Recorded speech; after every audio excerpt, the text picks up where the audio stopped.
सो देखिए ट्रू और फॉल्स दिसंबर 2022 अकाउंट का पहला था कि the financial statement are not prepared on the assumption that an enterprise is a going concern and will continue its operation for the foreseeable future. बोल रहा है कि फाइनेंशियल स्टेटमेंट जो है वो इस बेस पे नहीं बनाए जाते कि वो गोइंग कंसर्न के अकॉर्डिंग लंबे टर्म तक चलेंगे। देखिए ये स्टेटमेंट गलत है, क्योंकि फाइनेंशियल स्टेटमेंट जो है वो प्रिपेयर किए जाते हैं।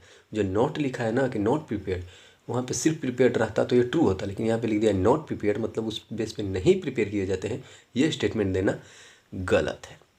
ठीक है, फर्स्ट का फॉल्स हो गया। गोइंग कंसर्न के बेसिस पे ही फाइनेंशियल स्टेटमेंट बनते हैं, लेकिन क्वेश्चन में लिखा हुआ था नॉट। क्वेश्चन नंबर 2 जो था वो था कि periodic inventory system is a method of ascertaining inventory by taking an actual physical count. बिल्कुल, पीरियोडिक इन्वेंट्री सिस्टम में हम खुद जाते हैं और अपना स्टॉक जो है उसको कैलकुलेट करते हैं, कितना स्टॉक बचा हुआ है, कितना इन्वेंट्री बचा हुआ है मेरा। तो ये जो स्टेटमेंट था वो ट्रू था। वैसे क्वेश्चन नंबर 3 में हम देखें कि the provision for discount on creditor is often not provided in keeping with the principle of conservatism. बिल्कुल सही बात है। हम कंजर्वेटिज्म में क्या पढ़ते हैं कि हमें जो है वो लॉसेज को लिख लेना है, मतलब उनको एस्टिमेट करना है, लेकिन जो हमारी प्रॉफिट होगी उसको हमें एस्टिमेट नहीं करना। तो अगर क्रेडिटर है और उसको हम पे कर रहे हैं, ठीक है, तो क्रेडिटर को पे कर रहे हैं और उस पर हमें डिस्काउंट मिल रहा है, तो ये हमारा इनकम है। तो जब वो हमारा इनकम है तो उसको हम क्यों शो करेंगे? उसको अगर हम प्रोविजन बना रहे हैं तो हम क्या बना रहे हैं कि हमें क्रेडिटर से जो है वो मिलने वाला है प्रॉफिट। तो प्रॉफिट जब मिलने वाला है तो उसको इग्नोर करो ना भाई, फ्यूचर प्रॉफिट है। तो फ्यूचर प्रॉफिट के लिए हम उसे हम इग्नोर करते हैं और फ्यूचर लॉसेज को ही हम लिखते हैं। तो ये जो स्टेटमेंट था वो ट्रू था कि provision for discount on creditor जो है वो सही है, हमें उस चीज़ को माइंड में नहीं रखना चाहिए। अगर यही रहता कि provision for discount on debtor तो ये हो जाता लॉस, तो उसको हम क्या करते, उसको हम बुक्स में लिखना पड़ता, हमको फ्यूचर लॉसेस को लिखना होता है, फ्यूचर इनकम को इग्नोर करना पड़ता है। तो वैसे ही क्रेडिटर पे कोई अगर हमें प्रोविज़न बना रहे हैं डिस्काउंट का तो वो चीज़ हमें इग्नोर करना है। ठीक है, कंजर्वेटिज्म कहता है लॉ जो हमारा है ना, कंजर्वेटिज्म जो कहता है कि प्रोविज़न अगर आप बना रहे हैं अगर किसी इनकम का तो उसको आपको इग्नोर कर देना है। तो डिस्काउंट ऑन क्रेडिटर क्या है? इनकम है, तो उसको इग्नोर करेंगे ही, सही बात था। वैसे क्वेश्चन नंबर 4 आप देखें तो फॉल्स था। क्यों? क्योंकि उसमें बात कर रहा है कि जितने भी इरर्स हैं जो ट्रायल बैलेंस के बाद बनते हैं उसको सिर्फ और सिर्फ हम सस्पेंस अकाउंट से ही रेक्टिफाई कर सकते। तो देखिए कुछ ऐसे भी एरर्स होते हैं जो एरर ऑफ प्रिंसिपल होते हैं, मतलब सिर्फ नेम चेंज रहता है। जैसे राम को डेबिट करना था, अब श्याम को डेबिट कर दिया, तो उस केस में क्या सस्पेंस अकाउंट खुलेगा? नहीं, नाम रिप्लेस हो जाएगा। तो उस केस में जो है वो सस्पेंस अकाउंट नहीं खुलेगा। तो ये कहना कि सस्पेंस अकाउंट ट्रायल बैलेंस के बाद सारे एरर्स को डिटेक्ट करने के लिए रेक्टिफाई किया जाता है, सारे रेक्टिफिकेशन को जो है वो करेक्ट करने के लिए सस्पेंस अकाउंट बनता है आफ्टर ट्रायल बैलेंस, तो ये गलत होगा। 4 फॉल्स था। 5 देखिए कि रिवेन्यू और कैपिटल नेचर सारे को रिसीट पेमेंट में अकाउंट में हम शो करते हैं या नहीं? बिल्कुल शो करते हैं। यहाँ पे लिखा हुआ था कि रिसीट एंड पेमेंट अकाउंट में रिवेन्यू और कैपिटल नेचर के जो रिसीट और पेमेंट है दोनों रिकॉर्ड होते हैं। तो बिल्कुल सही बात है ना भाई, चाहे वो कैपिटल का हो या फिर वो रिवेन्यू का है, क्योंकि हम receipt and payment cash basis पे बनाते हैं। तो हमें रिसीव होगा तो हम उसको डेबिट साइड और पेमेंट होगा तो उसको क्रेडिट साइड दिखाएंगे, लेकिन दिखाएंगे दोनों नेचर वाला। तो ये बात ट्रू लिखा हुआ था। 6 लिखा हुआ था कि फिक्स चार्ज जो है वो सारे एसेट्स को कवर करता है। जी नहीं, फिक्स चार्ज जो है सिर्फ उन्हीं एसेट्स को कवर करेगा जो कि हमारे एक्चुअली में भी एग्जिस्ट करते हैं हमारे बिजनेस पे। जब हम चार्ज बना रहे हैं उस टाइम वो एग्जिस्ट करते हैं। तो ये जो स्टेटमेंट लिखा हुआ था कि सारे एसेट्स को कवर करता है वो गलत लिखा हुआ था, तो फॉल्स। अब आइए बी में कुछ नहीं, बस थोड़ा सा एक थ्योरी था। क्या कैसा थ्योरी? उसमें प्रोविजन और कॉन्टीजेंट लायबिलिटी पूछा था।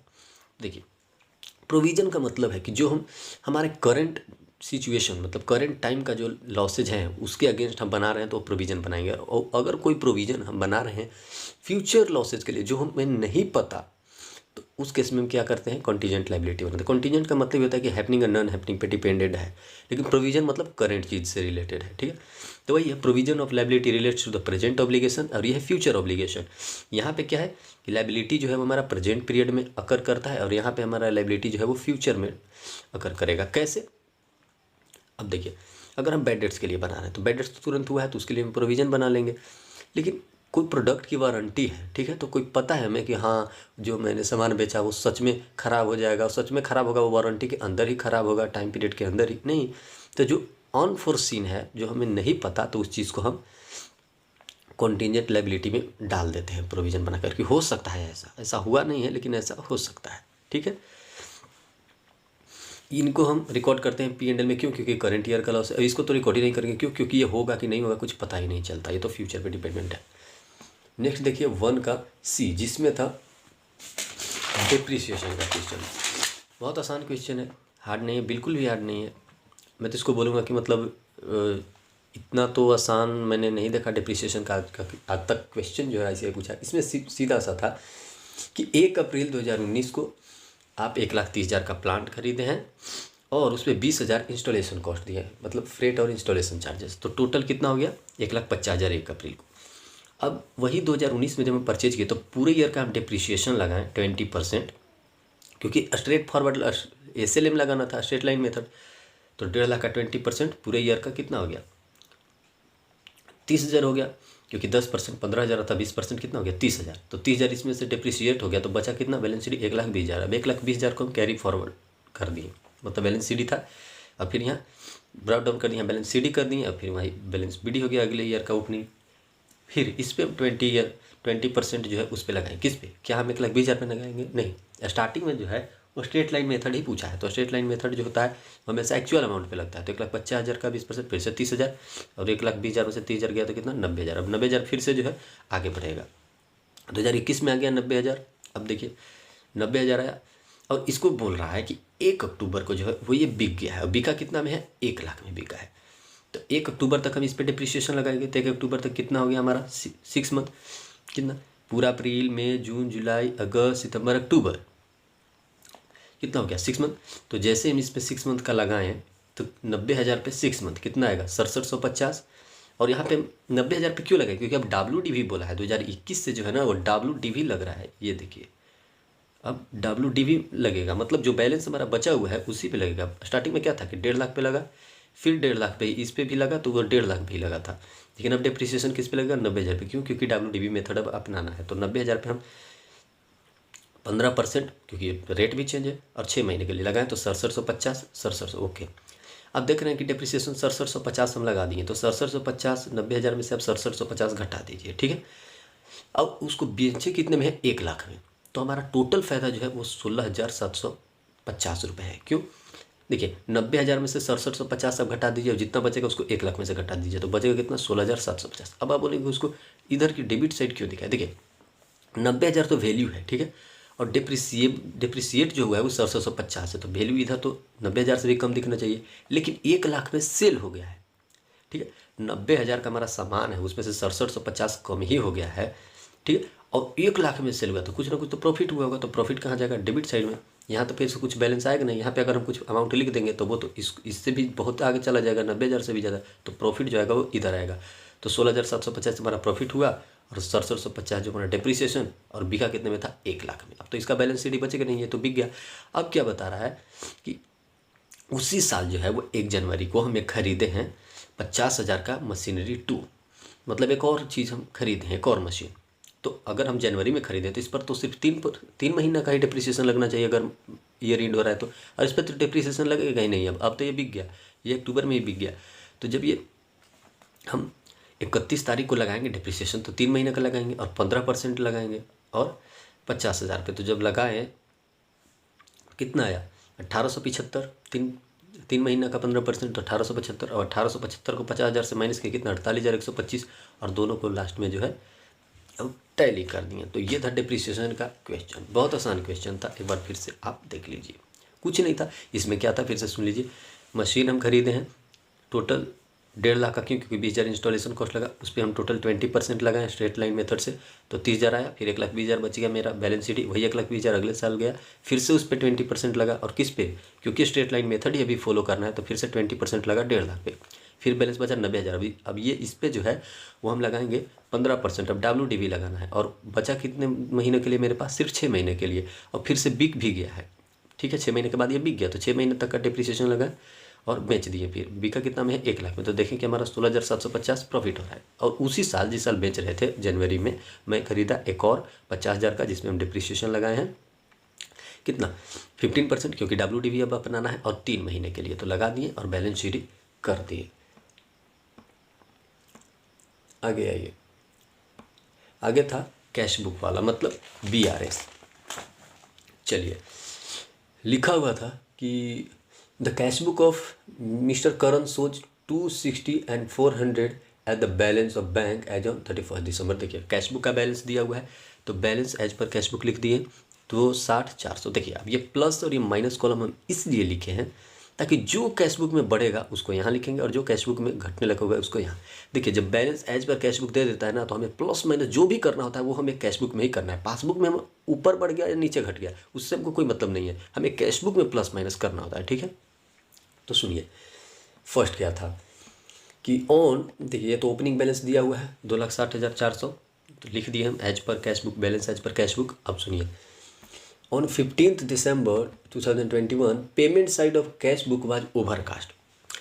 Payment side of cash book was overcast मतलब जो हमें पेमेंट करना था वो हम ज़्यादा दिखा दिए। मतलब हम कैश बुक के जो पेमेंट साइड होता है ना, क्रेडिट साइड, वो करना था 100 से, हम कर दिया 200 से डाउन, तो हमारा कैश बुक तो बिल्कुल नीचे चला गया। और एज पर कैश बुक ही हम बना रहे हैं तो कैश बुक को क्या डाउन हमें दिखाना चाहिए? नहीं, हम गलती से ओवरकास्ट कर दिए तो फिर से उसको हम वापस ले लेंगे। तो प्लस में हम 10,000 लिख दिए। ठीक है, 10,000 से ओवरकास्ट हो गया था, तब 10,000 वापस ला लिए, प्लस कर लिए। 10,000 से माइनस ही हुआ होगा ना ओवरकास्ट का मतलब, पेमेंट साइड ओवरकास्ट किए हैं। ठीक है, हम कैश बुक में पेमेंट साइड ओवरकास्ट कर दिए थे, पेमेंट को हम ज़्यादा बता दिए थे जबकि कम हुआ है, तो फिर 10,000 वापस ले लिए, बढ़ा दिए तो हो गया होगा रेक्टिफाई। ठीक है, दूसरा देखिए चेक ऑफ 1,18,000 जो है वो इशू हुआ है 6 दिसंबर तक और अभी तक बैंक कॉलम में नहीं आया था।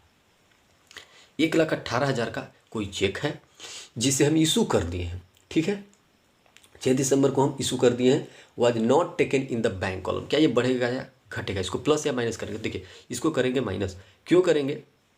चेक तो हम इशू कर दिए हैं, ठीक है, लेकिन जो हमारा cheque issued but not recorded in the cash book, simple सी बात है, जब हम चेक इशू किए थे तो 6 दिसंबर तक हम तो बैंक कॉलम में लिए ही नहीं है। ठीक है, तो जब बैंक कॉलम में हम लिए नहीं है, चेक ऑफ 1,18,000 जो है उसको हम अभी तक लिखे ही नहीं है, हम इशू कर दिए हैं। ठीक है, तो हमारा जब हम इशू किए तो हमारा तो बैंक डाउन चल गया होगा। अगर हम कोई चेक इशू करते हैं तो क्या करते हैं, उसको बैंक में हम डाउन करते हैं, लेकिन 6 दिसंबर तक अभी हम कुछ लिखे ही नहीं है। ठीक है, तो जब तक हम लिखे ही नहीं है तो उसको हमको मेंशन करना पड़ेगा। चेक इशू किए हैं तो उसको तो लिखना होगा। चेक इशू का मतलब क्या है कि हम हमारा कैश बुक जो है वो डाउन होना चाहिए, लेकिन एक्चुअली हम उसको लिखे ही नहीं है, भूल गए। तो अगर भूल गए तो उसको फिर से लिखिए, चेक आप इशू किए थे उसको घटाइए, तो 1,18,000 घटा दिए। देखिए फिर से सुनिए, चेक इशू किए हम रिकॉर्ड नहीं किए हैं कैश बुक में, बैंक कॉलम मतलब कैश बुक की बात कर रहा है ये। तो जब हम रिकॉर्ड नहीं किए हैं तो उसको हम रिकॉर्ड कर लिए। चेक इशू मतलब क्या, दे देना किसी को। तो जब आप चेक किसी को दिए होंगे तो बैंक आपका क्या होगा, बैंक तो डाउन चल गया होगा और कैश बुक में आप लिखे ही नहीं है। भले वहाँ पर लिखा हुआ है बैंक कॉलम, लेकिन ये बात कैश बुक की कर रहा है, बैंक कॉलम कैश बुक में होता है।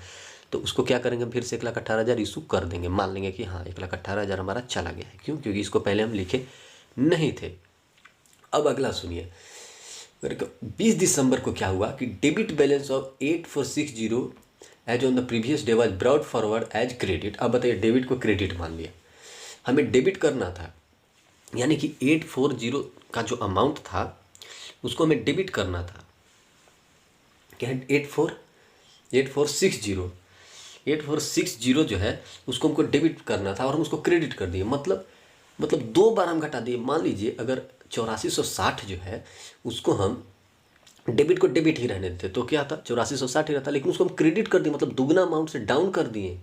तो और तो नेगेटिव में चल गया था, दुगना अमाउंट से उसको फिर से डेबिट करना होगा हमें। क्यों? क्योंकि गलती से वो क्रेडिट दिखा दिए, तो दोबारा हम डेबिट करेंगे तो हम कितना हो जाएगा, इंटू 2 करेंगे तो 16,920 जो है उसको फिर से हम डेबिट कर दिए। क्यों? क्योंकि जिसको हमको डेबिट करना था 8460 उसको डेबिट भी नहीं किए, तो 8460 तो ऐसे ठुक गया, मतलब खत्म हो गया। और उसको क्रेडिट कर दिए तो 8460 प्लस 8460, 2 बार हम समझिए कि डाउन कर दिया कैश बुक में। एक तो कि लिखे ही नहीं और ऊपर से माइनस लिख दिए, तो दोनों को जोड़ करना हम यहाँ पे प्लस कर देंगे, हो जाएगा हमारा एज पर कैश बुक। आगे देखिए, टोटल चेक जो है वो 12,370 रुपये का है और ड्रॉ किया गया है लास्ट वीक। ठीक है, cheque aggregating 9360 where in cash December में सिर्फ 9360 ही इन कैश हुआ, तो कितना इन कैश नहीं हुआ होगा। देखिए जो इन कैश नहीं हुआ है, और हम क्या दिखा दिए कि हमारा टोटल इन कैश हो गया है। अब भी हम 12,370 से हम कैश बुक घटा चुके हैं, तो 12,370 से आप कैश बुक घटा चुके हैं, लेकिन एक्चुअली में घटा कितना है, 9360 से। तो 9360 से ही घटा है, तो बैंक तो बताएगा कि 9360 से ही घटा है, लेकिन आप तो ज़्यादा कैश बुक को घटा दिए, तो फिर से वापस बढ़ा दीजिए। कितना आप कम दिखाए थे, 3010 आप कम अभी तक इन कैश नहीं करवाए थे तो उसको आप इन कैश में दिखा दीजिए, प्लस कर दीजिए 3010। अब आ गया ये 5 पॉइंट क्या है कि dividends of 35,000 collected by bank and fire insurance premium 7900 paid by bank were not recorded in the cash book। अब देखिए डिविडेंड की बात कर रहा है कि डिविडेंड जो था 35,000 का बैंक से कलेक्ट हुआ है, ठीक है ठीक है, पहले हम उसको मेंशन कर देते हैं। तो जब बैंक कलेक्ट किया 35,000 तो बैंक तो बढ़ गया होगा, और हम बना रहे हैं कैश बुक, हमें प्लस माइनस सारे कैश बुक में ही करने हैं। क्यों? क्योंकि बैलेंस एज पर कैश बुक दिया हुआ था। तो 35,000 जब बैंक कलेक्ट किया होगा तो वो जो कैश बुक लिखा नहीं होगा तो कैश बुक फिर लिख लेगा प्लस 35,000। अब सुनिए, बोल रहा है कि 2900 का जो था इंश्योरेंस प्रीमियम वो बैंक पे कर दिया, तो इसको भी तो हम नहीं रिकॉर्ड किए हैं कैश बुक में। तो जब वो पे कर दिया होगा तो बैंक तो हमारा घट गया होगा, तो हम कैश बुक को भी क्या करेंगे, एज पर कैश बुक बना रहे हैं तो कैश बुक को भी माइनस में लेकर लिख दिए 2900, कैश बुक को भी हम घटा दिए। अगला पॉइंट है ये कि a cheque issued to creditor 1,75,000 was recorded twice in the cash book. बताइए 1,75,000 का जो चेक था हमारा उसको हम 2 बार घटा दिए हैं कैश बुक में, तो एक बार बढ़ा देंगे, ये लीजिए प्लस में कर दिए। आगे सुनिए, bill for collecting amount to 53,000 credited by bank on 21 but देखिए बैंक जो क्रेडिट कर चुका है 53,000 और हमें कुछ पता ही नहीं है तो हम भी क्रेडिट कर देंगे, ये लीजिए अमाउंट 53,000। और सारे को जब आप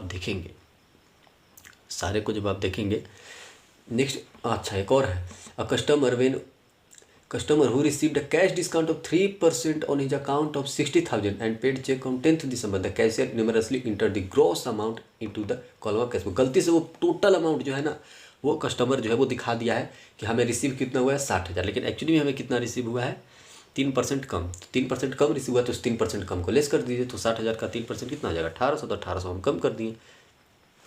ओके हाँ 1800 हम कम कर देंगे, क्यों? क्योंकि लिखा रहा है कि हमें जो 60,000 रुपये रिसीव हुए हैं एक्चुअली में वो 1800 रिसीव नहीं हुआ था, लेकिन हम पूरा लिख दें कि रिसीव हुआ है तो 1800 हम कम कर दिए जो रिसीव नहीं हुआ था।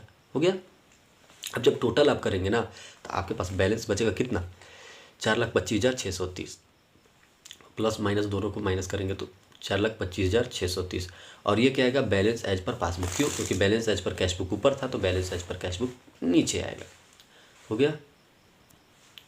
अब आइए रेक्टिफिकेशन ऑफ एरर में। तो फर्स्ट क्वेश्चन देखिए, सबसे पहले हम क्या करेंगे, पहले हम करेक्ट एंट्री पास करेंगे। एक्चुअली में रेक्टिफाई हम कैसे करते हैं रेक्टिफिकेशन एरर, बहुत आसान है। पहले आप राइट एंट्री पास कीजिए, फिर रॉन्ग एंट्री पास कीजिए, और नीचे के जो है उनको रिवर्स कर दीजिए, मतलब एक दूसरे से कट करने की कोशिश कीजिए। तो देखिए फर्स्ट क्वेश्चन क्या था कि minor repairs made to building amounting to 1850 were debited to the building. और बताइए रिपेयर किया था, तो रिपेयर जो किया वो बिल्डिंग पे, लेकिन माइनर रिपेयर था, बिल्डिंग पे किया वो माइनर रिपेयर था, अब उसको गलती से बिल्डिंग को ही डेबिट कर दिया। बताइए रिपेयर का क्या होता है, रिपेयर टू बिल्डिंग का journal entry repair to cash. क्यों? क्योंकि रिपेयर जो हमारा एक्सपेंस है तो रिपेयर टू कैश करना था, लेकिन गलती से क्या कर दिया building to cash. Okay, right entry ये होना चाहिए था, गलती से ये कर दिया था। इसको रेक्टिफाई कैसे करना है सुनिए, ये तो करेक्ट है, इसमें तो कोई सीक्वेंस चेंज नहीं होगा, लेकिन जो रॉन्ग वाले हैं ना इधर आकर रिवर्स हो जाएगा। मतलब बिल्डिंग जो है उधर ऊपर डेबिट है तो नीचे क्रेडिट, और ये जो क्रेडिट है ऊपर डेबिट, तो ये कैश जो इधर क्रेडिट है और ये कैश इधर क्रेडिट है, ये दो इधर आएगा तो ये तो डेबिट हो जाएगा, तो ये कैश से ये कैश तो खत्म हो गया।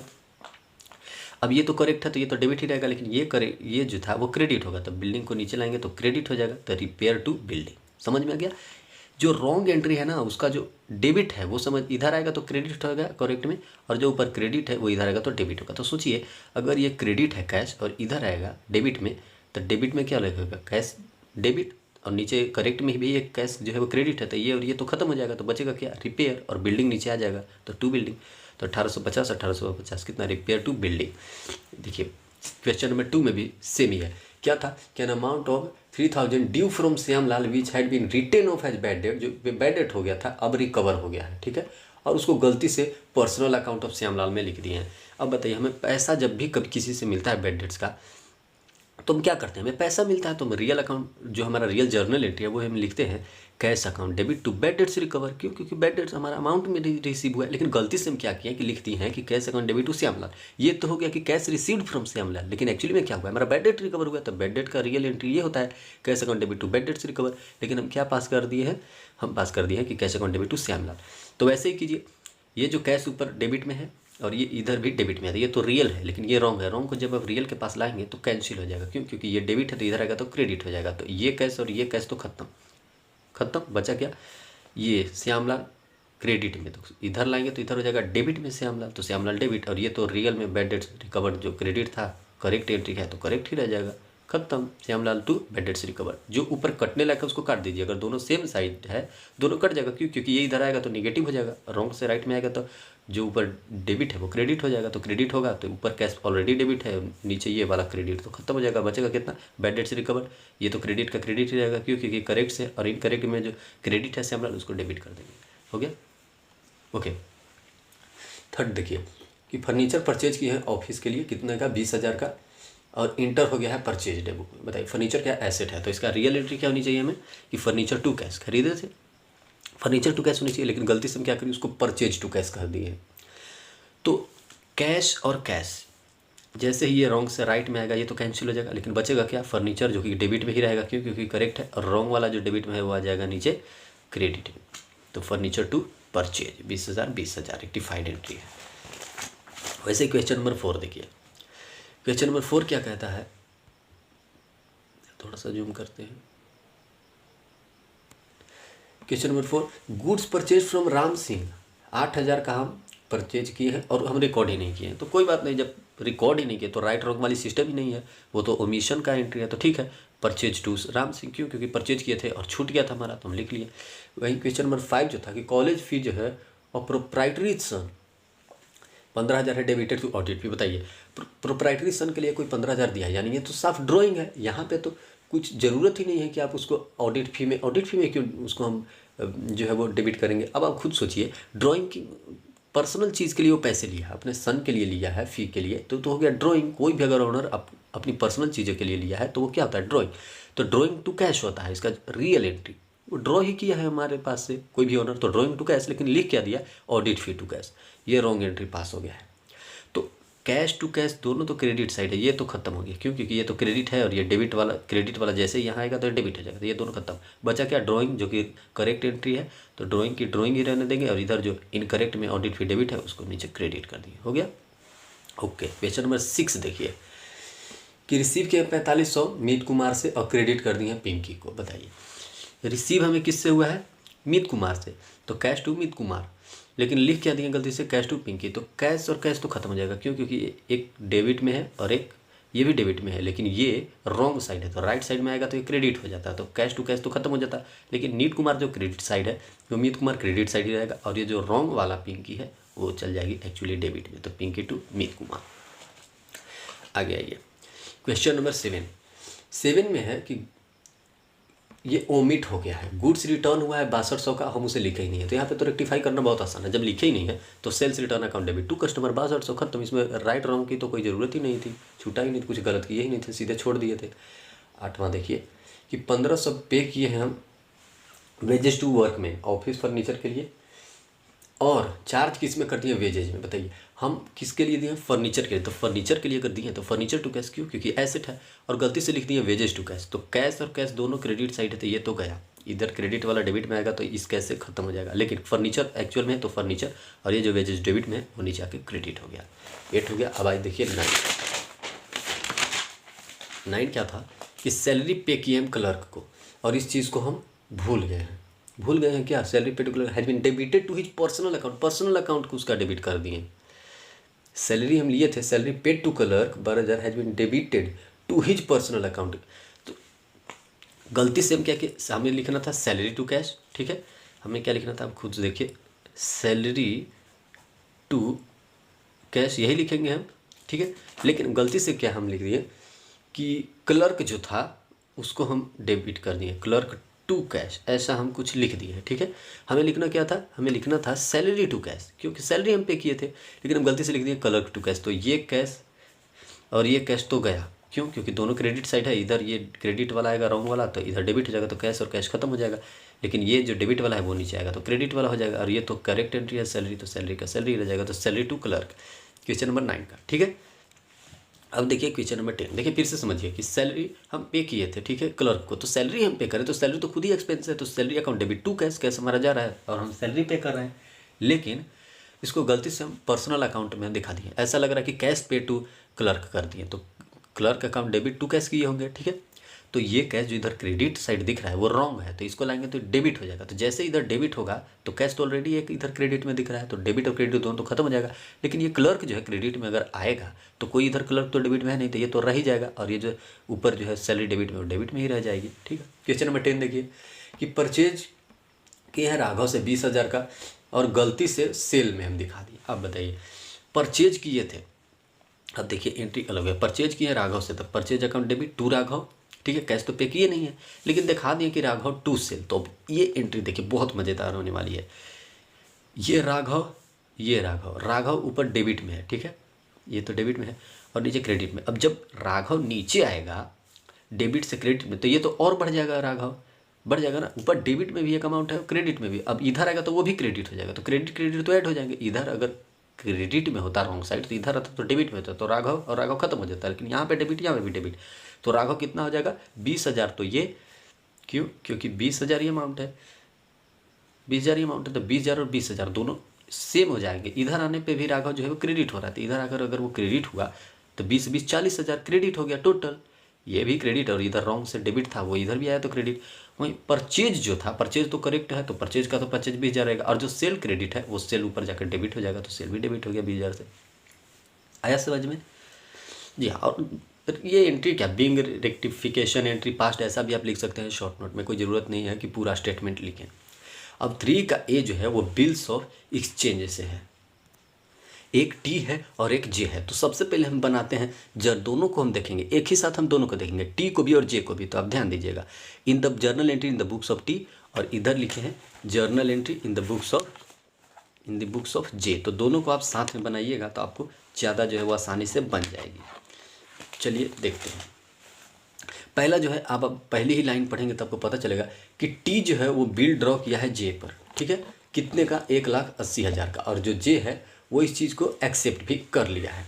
ओके, तो जब जे एक्सेप्ट कर लिया तो टी के लिए वो तो बिल्स बन गया, जे पर ड्रॉ किया था, जे एक्सेप्ट कर लिया, तो बिल्स रिसीवेबल टू जे, क्यों, क्योंकि बिल ड्रॉ किए हैं जे पर और जे एक्सेप्ट कर लिया। वहीं जे के लिए वो क्या हो गया, वो बिल्स पेबल हो गया, तो जे क्या एंट्री पास करेगा, जे एंट्री पास करेगा journal entry in the books of J, कि टी को हमको पे करना है और हमारा बिल्स पेबल लाइबिलिटी क्रिएट हो गया, T account debit to bills payable 1,80,000। वहीं दूसरी बात कीजिए कि जो टी है वो बिल को डिस्काउंट करवा लिया है, और कितने में डिस्काउंट करवाया है वो 1,72,800, 1,80,000 वाला डिस्काउंट किया है 1,72,800, मतलब 7,200 जो बैलेंस बच गया इसमें 1,80,000 दोनों सम करने पर होगा, ये डिस्काउंट है 7,200 का, 1,72,800 में बैंक से उसको मिल गया था, बैंक अकाउंट डेबिट 1,72,800, डिस्काउंट 7,200 का हो जाएगा, बैलेंसिंग फिगर आप निकालेंगे 1,80,000 में से, तो और टू बिल्स रिसीवेबल, जो बिल्स रिसीवेबल है वो सेंड कर दिया बैंक को 1,80,000। क्या ये एंट्री होगा जे के बुक में? नहीं, अब टी को रिसीव हुआ है बिल, अब टी जो है शुरू में क्या हुआ, ये जो बिल बनाया तो बिल ये अपना लिख लिया कि हाँ बिल बना दिया, और वो बेचारे के लिए लाइबिलिटी क्रिएट हो गया, तो वो बेचारा मेंशन करे, लेकिन ये बिल जो है डिस्काउंट किया, इसका कोई एंट्री होगा उसके बुक में, जे के बुक में नहीं होगा। आगे देखिए, फिर क्या किया कि जब 1,80,000 का डिस्काउंट करा 1,72,800 में, उसमें से 60,000 जो है वो डिस्काउंट के साथ वह रेमिट कर दिया। 60,000 किसको दिया, वो 57,600 दे दिया है, किसको, वो दिया है ये जे को सेंड कर दिया। तो अब आप बताइए 57,600 अगर वो सेंड किया है, इतना ही लिखा हुआ है कि 57,600 जो है वो सेंड कर दिया, इतना ही लिखा हुआ था क्वेश्चन में। अब ये 2,400 कहाँ से आया, तो अब जरा खुद सोचिए, ये जो 7200 था वो कितने पे मिला था, 1,72,800 पे। बैलेंसिंग फिगर के अनुसार हम निकाले थे कि 1,80,000 का हम ड्रॉ किए और डिस्काउंट करवाए जब उस बिल को, तो हमें 1,72,800 ही रिसीव हुआ, मतलब 7200 का हमें डिस्काउंट मिला था। तो 7200 का डिस्काउंट किस पे मिला, इस पे। तो अगर हम 60,000 57,600 किसी को दे रहे हैं तो उस पर कितना मिलेगा, जब इधर देखिए, हमें 7200 किस पे मिला था, 170 to 800 7200, तो हमें 57,600 पे कितना मिलेगा जो हमें रिमिट करने हैं, तो आया 2,400, ठीक है। तो जे को हम भेज रहे हैं, तो J account debit to bank to discount के साथ उसको दे दिए, 57,600 में 2,400 डिस्काउंट, यानी टोटल रिमिट हम 60,000 किए थे। तो जब ये जे को पैसा मिला होगा तो जे भी एंट्री पास किया होगा, वो क्या पास किया होगा, वो भी सेम ही किया होगा बेचारा, बस रिवर्स किया होगा कि बैंक हमसे में रिसीव हुआ 57,600, 2,400 हमारा डिस्काउंट के साथ, यानी कि टोटल टी जो भेजा था वो 60,000 था। जब 1,80,000 का ड्रॉ किया था 170 to 800 ही उसको रिसीव हुआ था, तो यहाँ पे जो 57,600 सेंड किया है, इस पर भी तो कुछ ज़्यादा वो सेंड किया होगा, और ये बैंक का डिस्काउंट के साथ सेंड किया होगा, तो डिस्काउंट कितना था 2,400। आगे आइए, अगला क्या था कि जे जो था जब ड्यू डेट आया, यानी कि 4 जुलाई, अप्रैल में ड्रॉ हुआ था, 4 जुलाई को जब 3 महीने के लिए किया गया था, 4 जुलाई को क्या हुआ, टी जो है वो अनएबल हो गया बाकी अमाउंट सेंड करने के लिए, और बिल एक्सेप्ट किया 2,52,000 का फिर से 3 महीने के लिए। तो देखिए J account debit to bills payable, हम फिर से 2,52,000 का ये जो है वो अलग से एक बिल एक्सेप्ट कर लिया। कौन? अब टी। पिछली बार कौन एक्सेप्ट किया था? जे, लेकिन इस बार एक्सेप्ट कौन कर रहा है? टी। तो J account debit to bills payable, ध्यान रखिएगा। तो इसका एंट्री जे क्या पास किया होगा? तो जे तो खुद बिल ड्रॉ किया है टी पे इस बार, तो वो बिल्स रिसीवेबल का एंट्री पास किया होगा। ये देखिए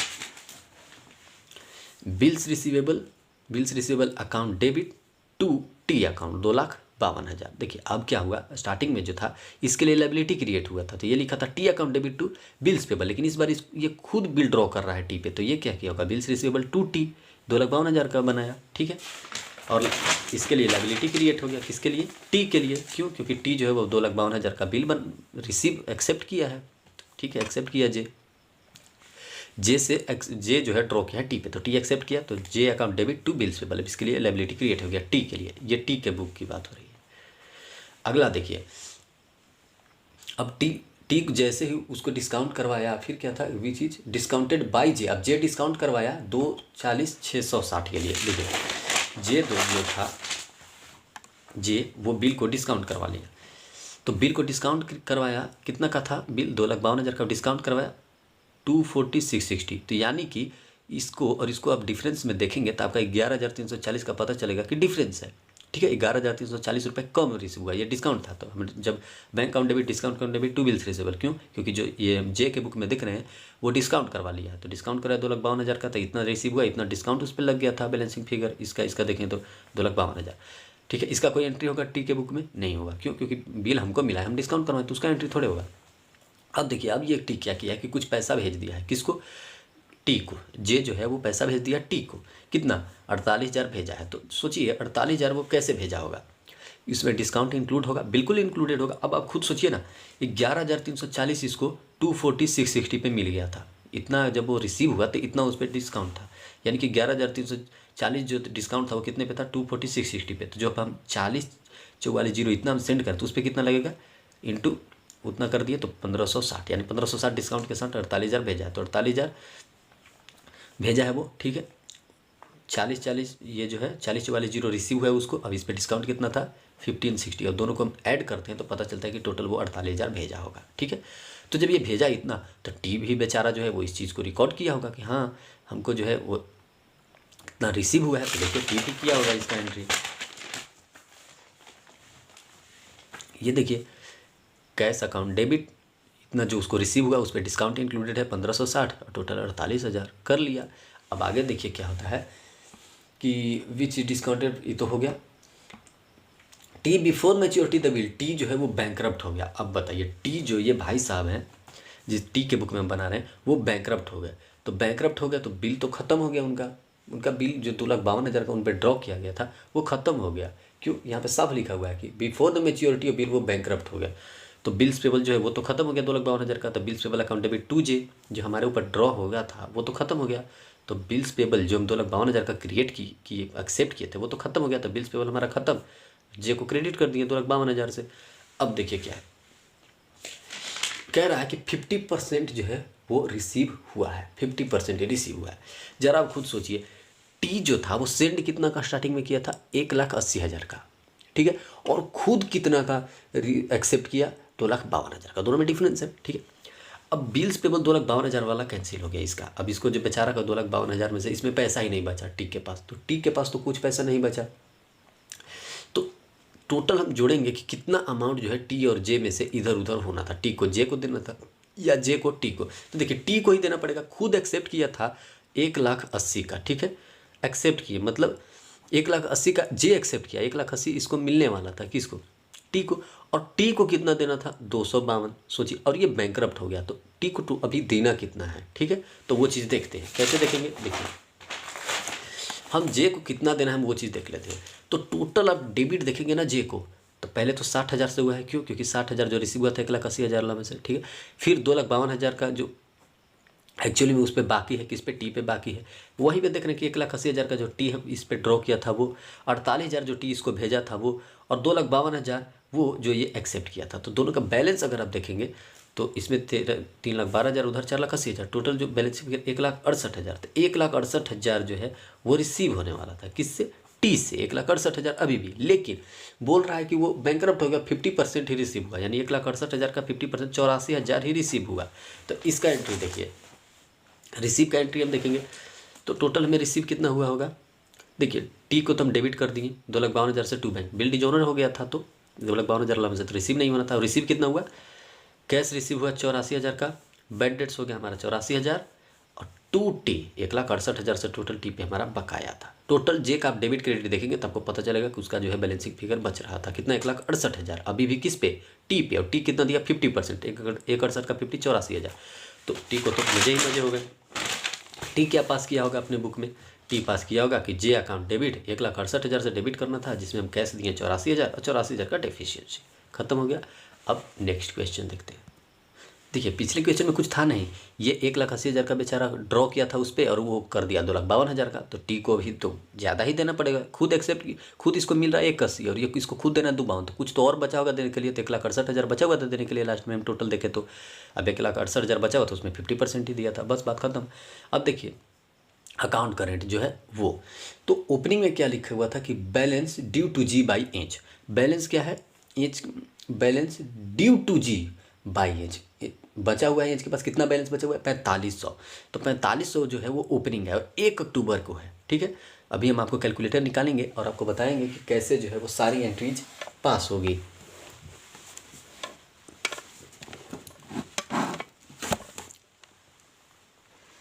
सुनिए, अब 1 अक्टूबर को है, ठीक है।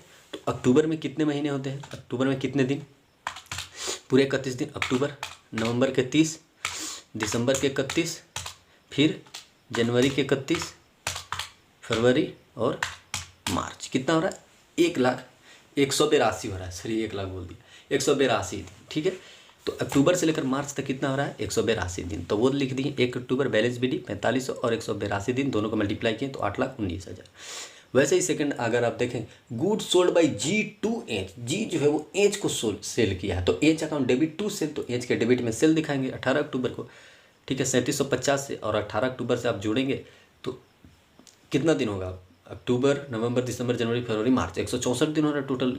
आप ऐड जोड़ के देख लीजिएगा आप अपने कैलकुलेटर पे, 164 दिन। तो दोनों को मल्टीप्लाई करेंगे तो कितना होगा, 6,15,000। वैसे ही नेक्स्ट देखिए बोल रहा है कि नवंबर 26 नवंबर को, देखिए नवंबर 16 नहीं, देखिए सामने देखिए लिखा हुआ है कि इनवॉइस डेटेड 26 नवंबर, 26 नवंबर को सेल किए हैं क्या चीज़, गुड सेल किए हैं। कौन सेल किया है, एच, तो एच सेल किया तो जी को, तो जी अकाउंट डेबिट टू सेल्स, तो जी यहाँ पे डेबिट हो रहा है, एच को क्रेडिट होना चाहिए।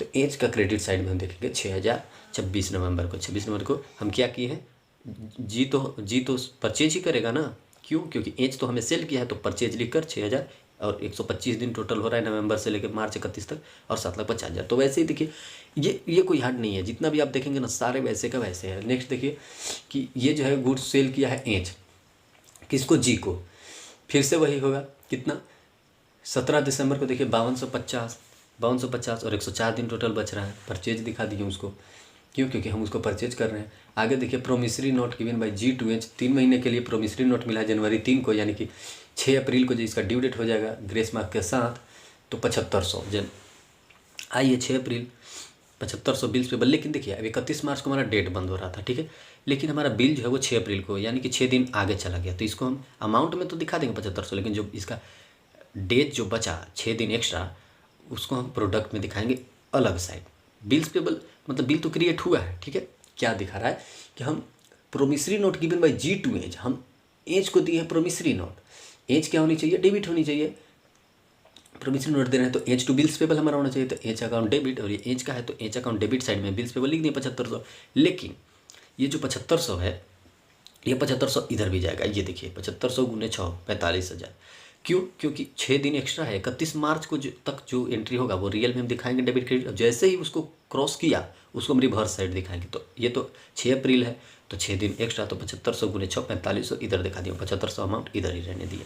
वैसे ही नेक्स्ट देखिए कि cash paid by G to H February 4 को, फरवरी 4 को क्या हो गया कि कैश जो है वो जी पे किया किसको, एच को, तो H account debit to cash, तो टू कैश कितना दिया है 1500, तो 1500 और कितना डे बच रहा है मार्च आने में अभी 55 दिन, तो 82,500 गुना कर दिए। Good sold by G to H, अब गुड सेल किया है जी खुद एच को, तो H account debit to sales, तो मार्च 21 को क्या हो गया टू सेल 6450, 10 दिन बच रहा है मार्च में, तो गुना किए तो 64,000 क्या 6,04,500 हो गया, 6,04,000 64,500। अब सुनिए good sold by H to G, H sale किया है यानी कि हम परचेज किए हैं, ठीक है, तो परचेज किए हैं तो वो दिखा देंगे परचेज कितना 4,050 से, ओके। लेकिन देखिए 8 अप्रैल को हो गया, ठीक है, तो 8 दिन तो एक्स्ट्रा हो गया, तो 8 से मल्टीप्लाई करके इसको और इधर दिखा देंगे, तो ये देखिए रेडिंग क्लिक कर दिखा दिए कि 8 किस में 4,050 गुने 8 कितना हो गया 32,400। अब जो आप इतना पे आप रुक जाइए, अब आप प्रोडक्ट को टोटल अब जब करेंगे ना, ये प्रोडक्ट का कॉलम और इधर प्रोडक्ट का, ठीक है, ये प्रोडक्ट और ये प्रोडक्ट, तो कितना हो जाएगा यहाँ पे 2,72,400 का क्रेडिट बच जा रहा है, किसमें प्रोडक्ट में, क्यों, क्योंकि टोटल प्रोडक्ट आ रहा था 1,61 कितना है 1,61,000 नहीं 16,13,400, ये क्या आ रहा था प्रोडक्ट हमारा क्रेडिट साइड इतना आ रहा था, तो हम डेबिट साइड भी उतना लिखेंगे और जो बैलेंसिंग फिगर है वहाँ हम लिख देंगे by balance of product, product का बैलेंस है इतना। अब इस पर हम इंटरेस्ट कैलकुलेट करेंगे, कैसे वो देखिए 270 टू 400 और हमें बोला था कि 10% कैलकुलेट करना है और इंटू 1/365, तो कितना आ रहा है 75, तो इंटरेस्ट में दिखा दिया अमाउंट कॉलम में 75। अब अमाउंट कॉलम को टोटल किए तो हमारा आया 23,775, तो इधर भी लिख दिया 23,775। अब बैलेंस किधर बच रहा था, इधर ही बच रहा था, तो बैलेंस शीट लिखे 8485, खत्म हो गया। नेक्स्ट क्वेश्चन देखिए, एवरेज ड्यू डेट वाले में बहुत लोग गलत किए होंगे, क्यों गलत किए होंगे, क्योंकि क्वेश्चन में साफ लिखा हुआ था ना कि 1 वीक तक अभी भी क्रेडिट पीरियड अलाउ था, और हम जब एवरेज ड्यू डेट हम कैलकुलेट कब करते हैं, जब हमारा ड्यू डेट खत्म हो जाता है, ठीक है, एक्चुअली में मतलब वो डेट एक्सपायर कर जाता है, तब हम कैलकुलेट करते हैं किस दिन देना चाहिए। साफ लिखा हुआ था कि credit for 1 week only, beyond which charge 12% per annum, मतलब उसके बाद हमें जो है इंटरेस्ट चार्ज करना। तब आप खुद सोचिए कि हमें अभी भी 1 हफ्ते का अलाउ था, और नीचे क्या लिखा हुआ था कि हमें बेस्ट डेट लेना है 9 जनवरी, और पहला जो डेट ऑफ ट्रांजेक्शन है वो जनवरी 2 है, और 1 हफ्ते तक तो हमें अलाउ ही है, तो 1 हफ्ते तक अलाउ है, तो इसको हम 9 जनवरी कर सकते हैं आराम से, बिल्कुल 7 दिन तो अभी भी अलाउ ही है, क्वेश्चन में लिखा है। वैसे ही 28 जनवरी दिया हुआ है, तो 3 दिन इधर और अभी भी 4 दिन बच रहा है 1 वीक के लिए, तो 4 उधर, यानी कि 4 फरवरी को अगला ड्यू डेट आ जाएगा। वैसे ही जो है जो 17 लिखा हुआ है, तो 17 में 7 जोड़ दिए तो 24 फरवरी, मार्च 4 है तो 11 मार्च, तो इसमें जो है 7 आपको इंक्लूड करना था। क्यों इंक्लूड करना था, नीचे हिंट भी दे दिया कि assume 9 January as the best date, मतलब ये जो 2 जनवरी वाला है उसको 9 जनवरी आपको मानना है, सभी में 7 दिन प्लस करना है आपको, और ऊपर क्वेश्चन में भी लिख दिया कि 1 वीक तक अलाउ है, तो ठीक है, सब में 7 जोड़ दीजिए। और अब जो अमाउंट है 60,000, 55,000, 70,000 वो लिख दीजिए। अब बेस्ट डेट है 9 जनवरी, तो बताइए 9 जनवरी से आगे अगर आप 9 जनवरी को और डे जो है वो 9 जनवरी को ही काउंट करेंगे, बेस्ट डेट 9 जनवरी, तो 9 जनवरी से 9 जनवरी तक जाएंगे तो कुछ डे बचेगा नहीं, 0, तो प्रोडक्ट क्या आएगा 0। वहीं अगर 9 जनवरी से हम 4 फरवरी को जाते हैं तो हमें 26 दिन बचता है, तो 26 गुने 55,000, तो ये आ गया 14,30,000। अब 24 फरवरी को, जनवरी 9 से 24 फरवरी आइए तो 46 दिन, तो 46 यानी कि 32,20,000, इन दोनों को मल्टीप्लाई करेंगे तो वैसे ही 11 मार्च को हम आएंगे 9 जनवरी से, तो कितना हो जाएगा 61 दिन, तो 25,62,000, इन दोनों को मल्टीप्लाई करने पर टोटल इसका प्रोडक्ट का कितना आ रहा है 72,12,000, और टोटल इसका अमाउंट का वो आ रहा है 22,70,000। अब देखिए बेस्ट डेट तो 9 जनवरी हम ले ही लिए थे, अब टोटल हमारा जो प्रोडक्ट है उसको लिख दिए ऊपर और नीचे ले लिए हम हमारा जो अमाउंट है, दोनों को कैलकुलेट करने के बाद हमारा कितना आ रहा है, हमारा 32 दिन, ये जो आ रहा है इसको इसमें 32 आ रहा है अप्रोक्सीमेट, तो ये जब 32 आ रहा है तो 9 जनवरी में 32 दिन जोड़ेंगे तो 10 फरवरी आएगा। तो जब 10 फरवरी आएगा यानी कि 10 फरवरी हमारा ड्यू डेट है, लेकिन बोला है कि हमें 12% जो है ना वो बियॉन्ड, इसके बियॉन्ड अगर हम जाते हैं 1 हफ्ते के बाद, यानी ये जो हम 7 दिन ऊपर ऐड कर दिए उसके बाद, तो हमें कितना देना है 12% का इंटरेस्ट। तो ठीक है, इसका हम फॉर्मूला लगाते हैं कि इंटरेस्ट कितना हमें पे करना है, तो अमाउंट जितना हमारा है, अमाउंट कितना है 22 लाख, कितना है 2270 है, ठीक है, तो 2270 लिख दिए, इंटू कितना इंटरेस्ट है 12%, और डे कितना है 49। अब कहेंगे कि डे 49 कहाँ से आया, तो देखिए 10 फरवरी से 31 मार्च तक अब जब आप जाएंगे तो आपको 49 डेज बचेगा। ये कौन सा 10 फरवरी है जो ऊपर आया है, और हमारा ईयर कब इंड हो रहा है मार्च 31 को, तो 10 फरवरी से मार्च 31 में कितना बचा है 49 दिन, तो 49/365, और कितना इंटरेस्ट लगाना है 12%, और अमाउंट कितना टोटल इतना, तो कितना आएगा 3657 इंटरेस्ट अमाउंट। अब आइए 4 का ए में। 4 का ए जो है ना वो सबसे आसान क्वेश्चन है। सबसे आसान क्यों कह रहा हूँ, क्योंकि कुछ नहीं इसमें करना था, सिर्फ आपको रिवैल्यूएशन अकाउंट, कैपिटल अकाउंट और बैलेंस शीट अपने आप वो मैच भी कर जाएगा, कुछ भी एक्स्ट्रा एंट्री नहीं करना है। ठीक है, बहुत आसान है। इस बार तो सबसे आसान पार्टनर कैपिटल दिया हुआ है। तो देखिए सबसे पहले हम क्या बनाते हैं, रिवैल्यूएशन अकाउंट। रिवैल्यूएशन में जो भी स्टॉक बढ़ता है, ये बिल्कुल सिंपल है। इधर जो है एक्सपेंसेस है, इधर इनकम है। एसेट्स का पैसा बढ़ेगा तो इधर और घटेगा तो इधर। तो आइए देख, सॉरी घटेगा तो इधर, क्यों, क्योंकि ये इनकम एक्सपेंस को दिखाता है। तो घटेगा तो इधर डेबिट साइड और बढ़ेगा तो इधर क्रेडिट साइड।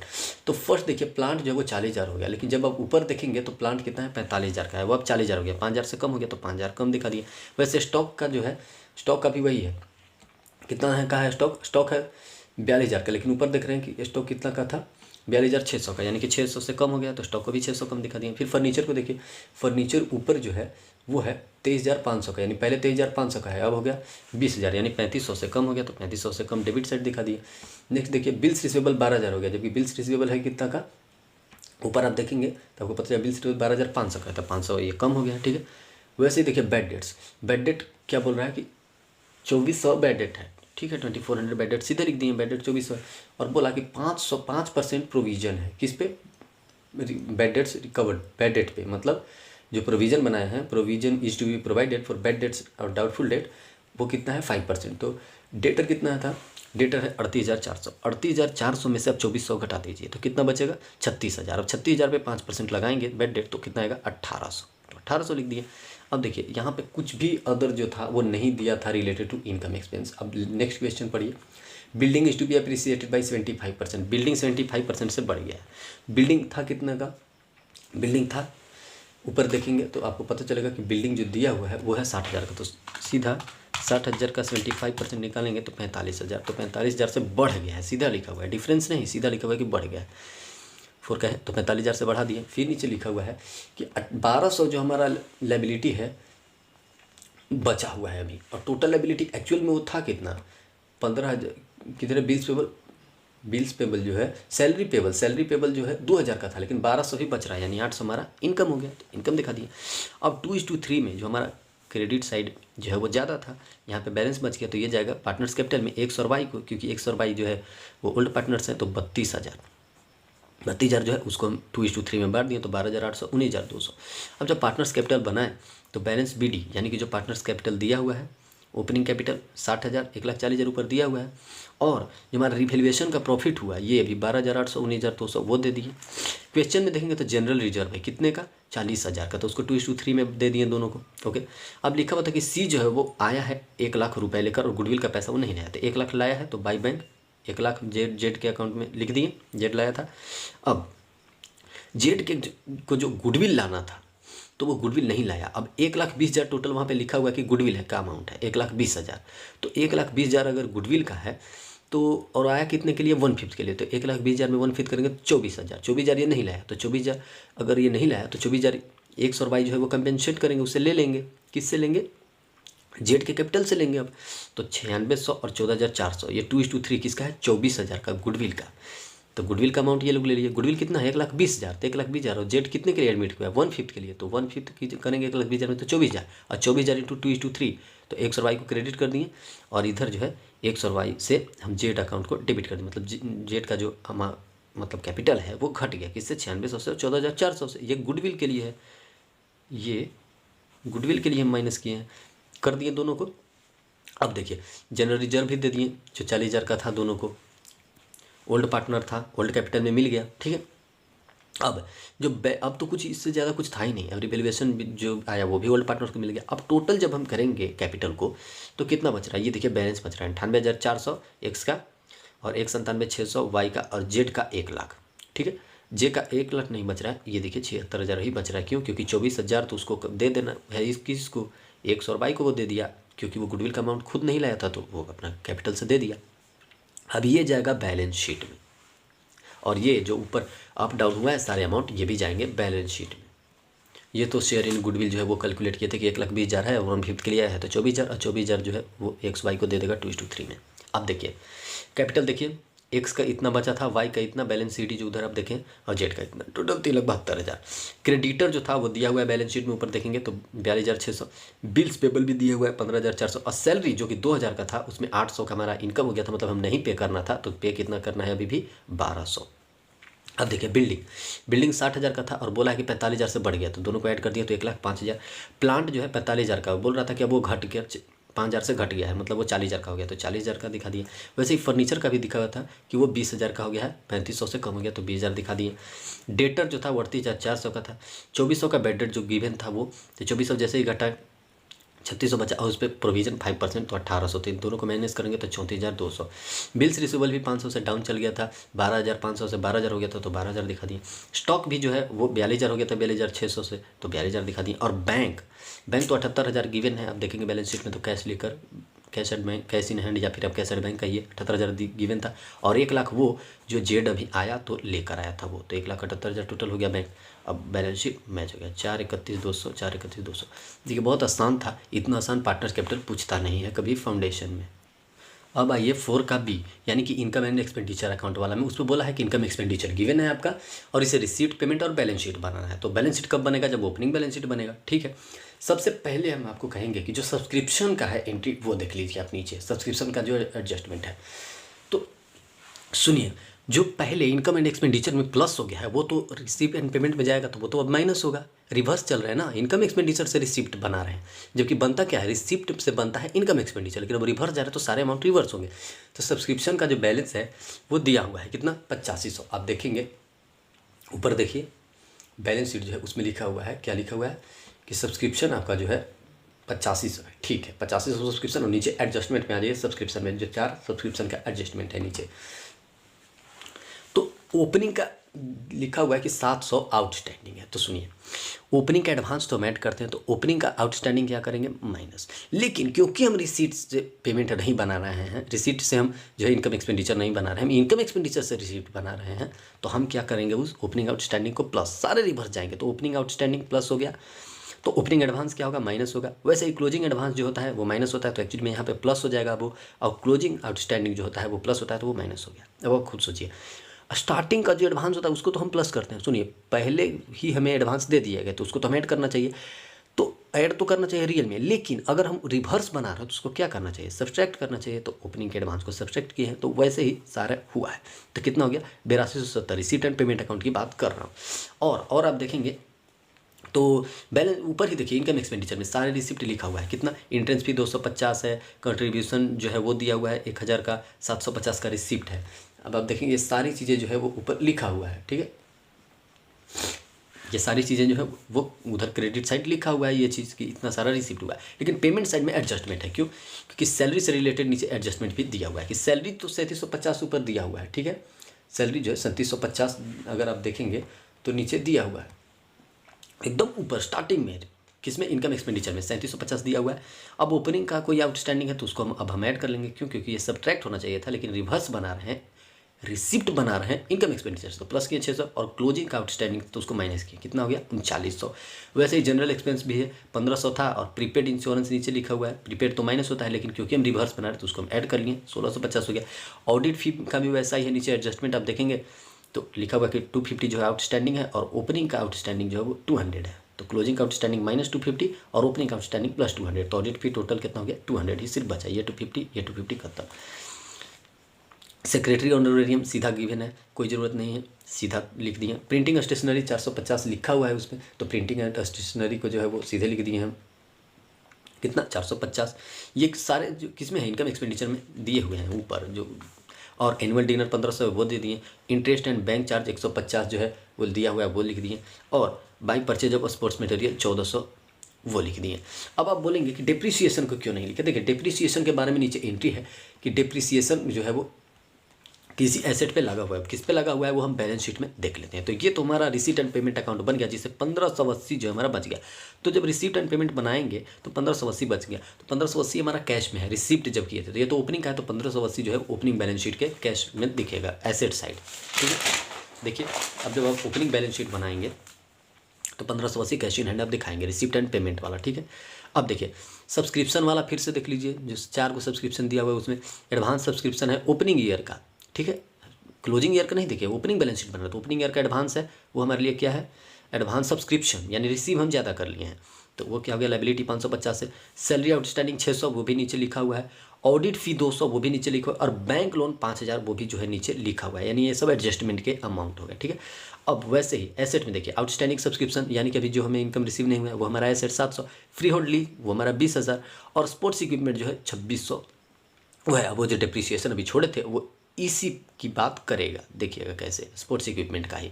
तो टोटल हम जब अब किए तो आपको पता चला कि हमारा एसेट ज़्यादा है और कैपिटल हमारा बच रहा है 18,530 बैलेंसिंग फिगर। तो 18,530 सीधे लिख देंगे कैपिटल फंड 18,530, और ये जो सरप्लस है 1500, ये रिसिप्ट ऊपर जो इनकम एक्सपेंडिचर है उसमें गिवन है, ठीक है 1500, तो आप देख लीजिए उसमें गिवन है इनकम एक्सपेंडिचर में।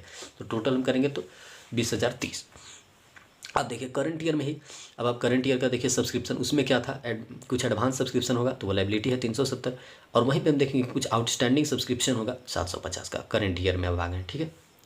अब सैलरी जो है वो आउटस्टैंडिंग है करंट का 750। अब आप कहेंगे ये कहाँ से, देखिए इसको हम रिसिप्ट एंड पेमेंट जब हम बना रहे हैं इसमें भी दिखाए हैं। इधर देखिए ये जो सैलरी है करंट क्लोजिंग का, उसको तो 450 हम दिखाएंगे ही, और ये जो है वो ओपनिंग का, तो जो ओपनिंग बैलेंस शीट में जा चुका है, तो ये 450 हम दिखा रहे हैं, समझ गए। एक बार भी चाहते तो दोनों अकाउंट आराम से बना सकते, लेकिन दोनों 2 पेज पे है तो बताना थोड़ा मुश्किल है, इसलिए अलग अलग बताना पड़ रहा है। सब कुछ हो गया, बैंक लोन हो गया। अब जब स्पोर्ट्स इक्विपमेंट लिखा हुआ है कि 2600 का जो था वो 3600 का हो गया, लेकिन इसमें डिप्रिसिएशन जो है वो हमें दिखाना है। तो अब आप खुद सोचिए, 2600 का है और वो 3600 का हो गया है, ठीक है। स्पोर्ट्स इक्विपमेंट कितना गिवन है, 2600 ही गिवन था, ये देखिए ओपनिंग में हम दिखा दिए थे उसको कि 2600, और अब उसका लिखा हुआ है नीचे नीचे जो है वो जो एंट्रीज दिए हुए एडजस्टमेंट उसमें कि वो 3600 का है। तो ठीक है 2600 का था 3600 का हो गया। तो हम सोच रहे हैं कि अब डिप्रिसिएशन भी तो इस पर लगा होगा, लिखा हुआ है कि इंक्लूडिंग डिप्रिसिएशन, तो जब डिप्रिसिएशन उस पर लगा है तो कितना लगा होगा, तो डिप्रिसिएशन जो हमारा इनकम एंड एक्सपेंडिचर में दिख रहा है वो दिख रहा है 400 का, तो 400 लगा दी इस पर डिप्रिसिएशन, तो कितना बचा 2200, और 2200 का हो गया है 3600। 2600 का 3600 नहीं हुआ, 2200 का, क्योंकि 400 डिप्रिसिएशन भी गिवन है। तो कितना ज़्यादा हो गया था 1400, यानी कि 1400 हम ड्यूरिंग द ईयर परचेज किए थे, 1400 हो गया। ओके, फ्री होल्ड लीज जो है वो दिया हुआ है 20,000 का, वो हम लिख दिए एज टू 20,000 का फ्री होल्ड, कुछ उसमें है ही नहीं। ओपनिंग में 20,000 था तो ये तो नहीं लिखा हुआ कि डिप्रिसिएशन लगा है, नहीं, तो वो 20,000 का 20,000 ही रह गया। आउटस्टैंडिंग सब्सक्रिप्शन जो था वो 750 सब्सक्रिप्शन वाला। अब प्रीपेड जो इंश्योरेंस था, जो इंश्योरेंस हम एक्स्ट्रा जो है पे किए, तो हमारे लिए क्या है, एसेट है, तो 150 का प्रीपेड इंश्योरेंस, और ये जो कैश 1600 जो गिवन है। तो ये सारे जब आप देखेंगे तो 26,100 से हमारा क्लोजिंग बैलेंस शीट भी मैच कर गया। इसमें कुछ नहीं करना था, जो नीचे एडजस्टमेंट दिखा था ऊपर वाले में जो प्लस माइनस हो रहा था उसको प्लस माइनस करना था, और जो नहीं हो रहा उसको एज इट इज छोड़ देना था। तो बैलेंस शीट बनाना था और रिसिप्ट एंड पेमेंट दोनों बन गया। अब आइए कैश बुक में, ट्रिपल कॉलम कैश बुक। देखिए डिस्काउंट मिलेगा तो उसको हम डिस्काउंट कॉलम में, यही हमारा फॉर्मेट होता है, date particular cash bank discount और कैश बैक डिस्काउंट। मतलब कैश बैंक और डिस्काउंट 3 ट्रिपल कॉलम जब हम बनाते हैं तो सबसे पहले ये चीज़ देखते हैं कि कॉन्ट्रा एंट्री कौन सा है। कॉन्ट्रा मतलब जिससे कैश भी इंपैक्ट पड़ रहा है और बैंक भी, और जो कैश बैंक दोनों को इंपैक्ट करेगा। जैसे cash paid into bank, cash हमारे पास घट गया बैंक से के पास बढ़ गया, तो वैसे एंट्री के आगे हम सी लिख देंगे, ठीक है। तो पहले ओपनिंग बैलेंस देख लीजिए, मार्च 1 को दिया हुआ है कैश और बैंक दोनों का। तो जो भी कैश और बैंक बढ़ेंगे ना तो इधर प्लस में, प्लस साइड है ये, इधर हम दिखाएंगे, और जब दोनों में से कोई घटेगा तो इधर दिखा देंगे, ठीक है। सिंपल सा मतलब कैश या बैंक बढ़ेगा दोनों तो प्लस, और जो घटेगा वो माइनस साइड में, यानी कि इधर पेमेंट साइड। अब आइए सबसे पहले मार्च 31 को दोनों का बैलेंस दिया हुआ है 30,000 और 1,20,000, वो दिखा दिए। फिर लिखा हुआ है कि पेड इनटू बैंक, यानी कैश पेड इनटू बैंक। आप खुद सोचिए, कैश आप पे करें बैंक में तो आपका बैंक बढ़ गया 10,000 से, लेकिन कैश 10,000 से घट गया होगा, तो 10,000 से कैश हम घटा दिए। ये देखिए माइनस साइड में 10,000 कैश में घट गया, और इधर बैंक में प्लस में बढ़ गया। कैश पेड इनटू बैंक, यानी बैंक में कैश जा रहा है, तो कैश तो हमारे पास से खत्म हो गया, तो कैश बुक में तो कैश तो हमारा डाउन हो गया, तो कैश ये लीजिए क्रेडिट कर दिए कैश को, और वहीं 10,000 से बैंक बढ़ गया तो बैंक को बढ़ा दिए, 10,000 से डेबिट कर दिए प्लस साइड में। ये सी लिखे हैं क्योंकि ये कैश और बैंक दोनों को इम्पैक्ट कर रहा था। वैसे ही नेक्स्ट देखिए 5 तारीख को bought furniture and issued cheque, furniture हम बाउट किए हैं और चेक हम इशू किए, यानी बैंक हमको घटा देना चाहिए। यहाँ पे कैश का कोई इम्पैक्ट है नहीं, फर्नीचर आया है और बैंक हमारा घट गया है, तो लिखिए फर्नीचर और बैंक घट गया है।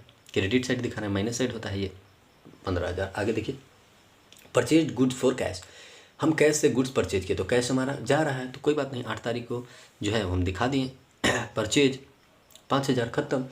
आगे देखिए received sorry purchase goods for cash हो गया, ब्राउट फर्नीचर हो गया, received cash from Mohan and discount allowed to him. हमको कैश रिसीव हुआ और डिस्काउंट भी कितना 9800 और 200। देखिए कैश का जो नेचर होता है वही डिस्काउंट होता है। कैश हम रिसीव कर रहे हैं तो डेबिट साइड, तो 9800 डेबिट साइड और डिस्काउंट भी डेबिट साइड। आगे देखिए कैश के लिए हम सेल किए हैं कितना 50,000, तो ये लीजिए 50,000 सेल किए हैं डेबिट साइड, कैश बढ़ गया 50,000 से। आगे देखिए paid to Lata by cheque, bank से हम मान लीजिए कि पे कर रहे हैं, चेक यानी बैंक कितना 16 तारीख को 14,500 और 500 जो है हमारा डिस्काउंट है, तो ठीक है 14,500 हम पे कर रहे हैं और 500 ये बैंक के माइनस साइड यानी कि नेगेटिव साइड हम दिखा दिए। पे कर रहे थे और डायरेक्टली बैंक से पे कर रहे थे, कैश तो कुछ इन्वॉल्व होता ही नहीं, तो सीधे बैंक डाउन हो गया। अब देखिए पेड इनटू बैंक 5,000 हम बैंक में पे किए हैं, तो क्या कैश पेड इनटू बैंक होगा 5,000, तो C cash paid into bank, bank जो है प्लस साइड हम दिखा दिए, इधर ये प्लस साइड है 5,000 और कैश हम घटा दिए होंगे 5,000, ये देखिए और सी लिख दिए इसके सामने 19। अब 23 में ये withdrawn from bank for private expenses, खुद के लिए, तो ये क्या हो गया ड्राइंग, यहाँ पे कैश का कोई जो है इंक्लूजन नहीं है। क्यों? क्योंकि हमारा एंट्री होता है कि drawing account debit to cash या बैंक, ऐसा होता है। प्राइवेट के लिए हम यूज कर रहे हैं और बैंक से यानी कि ड्राइंग टू बैंक, तो बैंक हमारा घटा देना चाहिए कितना से, कितना लिया है 6,000 से, ठीक है 6,000 से लिया है तो 6,000 से, ये देखिए ड्राइंग बैंक से सीधे ड्राइंग टू बैंक है, ड्राइंग टू कैश होता है एंट्री, लेकिन क्योंकि ये बैंक से लिया तो ड्राइंग टू बैंक, तो बैंक कम कर दिए 6,000 से और ड्राइंग कर दिए खत्म। 21 तारीख को देखिए कि रिसीव्ड चेक फ्रॉम गुप्ता, ठीक है गुप्ता से हमको चेक रिसीव हुआ तो बैंक में हम प्लस कर देंगे, ये देखिए 14,300 और 200 जो डिस्काउंट है वो दिखा दिए। अब क्या है कि इसको हम डिपॉजिट कर दिए बैंक में, यानी कि कैश डिपॉजिटेड टू बैंक, तो 14,300 बैंक में हम डिपॉजिट कर दिए, ये देखिए प्लस, और अब कैश जो है 14,300 से यहाँ पे माइनस हो गया, ठीक है। कैश पेड इनटू है ना, समझ जाइए, पहले तो हम रिसीव किए थे कैश, तो ठीक है 14,300 और 200 दोनों में रिसीव किए थे, लेकिन अब उसको कह रहा है कि हम बैंक में पे कर दिए, तो बैंक हमारा बढ़ गया 14,300 से, अब कैश हमारा 14,300 से घट गया, तो इसमें तो कैश बैंक दोनों आ गया, तो सी लिख दिए। अगला देखिए deposited Gupta account to bank, withdrew cash from bank for office use, अब खूब ऑफिस यूज के लिए हम कैश विड्रॉ कर रहे हैं, किससे, बैंक से, तो दोनों सी में आएगा। 28 तारीख को तो हम रिसीव कर रहे हैं कैश कितना 20,000, तो सी, और बैंक हमारा जो है 20,000 से कम दिखेगा, तो बैंक कॉलम में 20,000 क्रेडिट साइड। आगे देखिए पेड रेंट बाई चेक, अब बैंक से हम पे कर रहे हैं रेंट, तो रेंट पे किए 8,000 सीधे खत्म, कैश कुछ इंक्लूड नहीं हुआ। अब जब आप टोटल देखेंगे तो हमारा कैश जो है वो 1,24,100 बच रहा है, हमारा जो बैंक है वो 1,49,300 बच रहा है, लेकिन हम डिस्काउंट को तो यहाँ पे जो बैलेंस करते नहीं हैं, डिस्काउंट थोड़े हम करेंगे, जो हमारा एक्चुअल पेमेंट और रिसिप्ट उसको करेंगे, तो 89,800 जो बच रहा है हमारा वो कैश, और बैंक बच रहा है 85,800, जो कि हम अप्रैल में भी ले जाएंगे अगले ईयर का। इसमें कुछ नहीं है, आपको जो एंट्री में कैश और बैंक दोनों इन्वॉल्व है, तो एक बार कैश या तो घट रहा होगा या बढ़ रहा होगा, जैसे हम कैश हम रिसीव किए बैंक से तो क्या हुआ, हमारा कैश बढ़ गया होगा, तो कैश में हम इधर ऐड कर देंगे, और रिसीव किए बैंक से तो वही अमाउंट हम बैंक के क्रेडिट साइड में बैंक कॉलम में लिख देंगे, बैंक से हमारा घट गया। अब वैसे अगर हम पेड टू बैंक है, मतलब बैंक डेबिट हो रहा है, तो बैंक में bank column debit plus side इधर है, तो बैंक में इधर प्लस कर देंगे, और क्योंकि हम कैश पे कर रहे हैं तो कैश में इधर से माइनस कर देंगे कैश कॉलम से, बस यही जो होता है वो ट्रिपल कॉलम कैश बुक होता है। और जो डिस्काउंट है वो डिस्काउंट यहीं जाएगा, जैसे हम रिसीव कर रहे हैं और डिस्काउंट हमें मिला, तो रिसीव कर रहे हैं तो रिसीव कैश का नेचर क्या हो गया डेबिट का, तो डिस्काउंट जो है वो भी डेबिट ही रहेगा, मतलब जिधर डिस्काउंट जाएगा उधर ही जो कैश है उधर ही डिस्काउंट है, दोनों एक ही कॉलम में जाएगा। क्वेश्चन नंबर 5 का भी, जिसमें पूछा है कैपिटलाइजेशन मेथड से आपको फाइंड करना है, जिसमें RS 2 पार्टनर हैं और दोनों 14 लाख और 12 लाख कंट्रीब्यूट किए हैं। तो देखिए कैपिटलाइजेशन मेथड में क्या होता है, इसका फॉर्मूला क्या होता है गुडविल कैलकुलेट करने का, इसका फॉर्मूला ये होता है capital profit minus capital employed, जितना आप एम्प्लॉय किए हैं और एक्चुअल आपका जितना प्रॉफिट था उसका जो डिफरेंस है वो हो जाएगा गुडविल। जैसे देखिए कैपिटल प्रॉफिट क्या हम कैसे निकालेंगे, कैपिटल प्रॉफिट का हमारा फॉर्मूला है एक्चुअल प्रॉफिट जो हुआ उस पर हम रेट लगाएंगे, तभी तो हमारा कैपिटल प्रॉफिट निकलेगा। तो ठीक है 6,50,000 का हुआ, उसमें हमारा जो रेट है बाई 20%, इंटू 20% करेंगे तो कम हो जाएगा, लेकिन हमें एक्चुअल निकालना है कितना हो रहा है, हमें कैपिटल प्रॉफिट कितना हुआ है, एक्चुअल प्रॉफिट तो दिया हुआ है 6,50,000, उसमें हुआ कितना है भाई, तो बाई 20% करेंगे तो 20/100 100 चल जाएगा ऊपर, तो 6,50,000 में इंटू 100 और बाई 20 तो करेंगे तो कितना आएगा 32,50,000। समझ में नहीं है, देखिए 6,50,000 इंटू 20% नहीं करना है, 6,50,000 बाई 20 इंटू 100, ठीक है, तो करेंगे तो कितना आएगा 32,50,000, ठीक है, ये कितना आ गया आपका कैपिटल प्रॉफिट। अब आप देखें कैपिटल हम टोटल लगाए कितना है 14 लाख, तो आर लगाया और एस लगाया 12 लाख 26 लाख, दोनों का डिफरेंस देख रहे हैं, तो हमारा आ रहा है 6,50,000, 6,50,000 क्या आ गया आपका आ गया गुडविल। ओके, पहला मेथड हो गया खत्म। दूसरा मैं बोला था कि सुपर प्रॉफिट से, सुपर प्रॉफिट का क्या होता है कि सुपर प्रॉफिट का फॉर्मूला था गुडविल कैलकुलेट। सुपर प्रॉफिट का पहले ये फॉर्मूला था कि एपी माइनस एनपी मतलब average profit minus normal profit, वही होता है गुडविल। ठीक है, और नंबर ऑफ ईयर परचेज दिया हुआ है तो उसमें नंबर ऑफ परचेज से मल्टीप्लाई कर देंगे इसमें। लेकिन एपी माइनस एनपी, तो पहले हम देखते हैं कि एनपी क्या है, क्योंकि एपी तो हमें पता चल गया कि जो है वो आएगा ऊपर। अब देखिए नॉर्मल प्रॉफिट क्या था, इसका formula capital employed into rate by 100। ये एक्चुअली में नॉर्मली हमें निकालना था, ऊपर में निकालना था हमें कैपिटल प्रॉफिट टोटल, तो हम क्या किए थे बाई 20%, लेकिन यहाँ पे हमें नॉर्मल निकालना है तो इंटू 20%। तो जब हम 26 लाख जो टोटल है 14 लाख और 12 लाख उसमें हम 20% लगाएंगे तो कितना आएगा 5,20,000। ठीक है, ये क्या हो गया नॉर्मल प्रॉफिट। और सुपर प्रॉफिट क्या कहता है कि एवरेज प्रॉफिट में से हम नॉर्मल प्रॉफिट माइनस करें। एवरेज प्रॉफिट कितना है ऊपर देखिए ना 6,50,000 ही आया था ना, जो गुडविल की तरह था, तो 6,50,000 आया है हमारा एवरेज प्रॉफिट है 6,50,000। तो 6,50,000 जो हमारा एक्चुअल प्रॉफिट जो था गिवन है। अब आप ऊपर देखिए ना यहाँ पे 6,50,000 तो वो आया ही है। ठीक है, इसका सिमिलर ही जो है ना वो एक्चुअल प्रॉफिट हमारा गिवन है। सॉरी मुझे बताने में गलती हो गई, 6,50,000 ऑलरेडी गिवन है वहाँ पे एक्चुअल प्रॉफिट आप देखें तो जब 6,50,000 हमारा एक्चुअल प्रॉफिट गिवन है और हमारा जो नॉर्मल प्रॉफिट 5,20,000 है, यानी 1,30,000 जो इन दोनों का डिफरेंस है वो हमारा कितना बच गया, गुडविल बच गया, सुपर प्रॉफिट बच गया, सॉरी। तो सुपर प्रॉफिट बच गया तो इसमें अगर हम number of year purchase multiply कर दें तो वो क्या हो जाएगा गुडविल हो जाएगा। तो लिखा हुआ था कि 6 साल जो है नंबर ऑफ ईयर परचेज है तो इंटू 6 कर दिए तो 7,80,000। सिंपल सा मतलब समझिए, ये समझ में नहीं आएगा फिर से सुनिए। एसपी बराबर क्या होता है एपी माइनस एनपी, तो average profit minus normal profit. AP कितना हुआ है 6,50,000 गिवन है क्वेश्चन में, तो एनपी निकला कैपिटल एम्प्लॉयड इंटू रेट कितना है 5,20,000, दोनों का डिफरेंस निकालें तो 1,30,000, नंबर ऑफ ईयर परचेज 6, तो 6 से मल्टीप्लाई कर दिए हो गया। अब देखिए 5 का सी। अब आप लोग बोल उसमें जो है बोला था कि रिसीट एंड पेमेंट रिवाइज बनाइए, कुछ गलती हो गई है। तो अब आप बोलेंगे कि इतना छोटा कैसे बना, पूरा कम से कम 5 एंट्री तो ऐसे ही लिखा हुआ था कि आफ्टर एनपी जो है वो आफ्टर फॉलोइंग, मतलब जो भी फॉलोइंग आइटम्स हैं कमीशन है डिस्काउंट ये सब के बाद आया है 6,70,000। तो अब सिर्फ 2 ही 3 एंट्री में कैसे 2 ही 3 पोस्टिंग में आप बना दिए। तो सुनिए नेट प्रॉफिट जो है ना वो आफ्टर है, तो अगर आप बिफोर भी लेते हैं 6,70,000 में से जितने नीचे वाले आइटम उनको माइनस कर देते हैं तो फिर जो आप एक्चुअल बनाएंगे उसमें फिर से आपको इंक्लूड करना पड़ेगा। जैसे देखिए 6,70,000 जो है वो आपका गिवन है ना, ठीक है 6,70,000। अब आप चाहेंगे कि जो सारे आफ्टर लिखा हुआ है यानी कि जितने नीचे आइटम्स हैं उनके बाद, तो फिर से आप उन सारे आइटम को माइनस करेंगे, कमीशन माइनस डिस्काउंट ऐसा कुछ, फिर परचेज सब कुछ को माइनस करके कुछ लाएंगे। ठीक है, तो जब कुछ आप लाएंगे और फिर से रिवाइज्ड आप बनाएंगे जिसमें कुछ चीज़ें छूट गई है तो ये सब तो फिर से ऐड करना पड़ेगा आपको। तो जब फिर से ऐड करना पड़ेगा उससे अच्छा है कि 6,70,000 को 6,70,000 ही लिख देते हैं, और जो अमाउंट एक्चुअली में छूट गया है हम P&L में लिखा हुआ है कि आफ्टर, बिफोर लिखा रहता तो सारे को हम फिर से लिखते, लेकिन आफ्टर लिखा हुआ है कि इन लोगों के बाद नेट प्रॉफिट उतना है तो उन लोगों को हम इग्नोर ही करेंगे।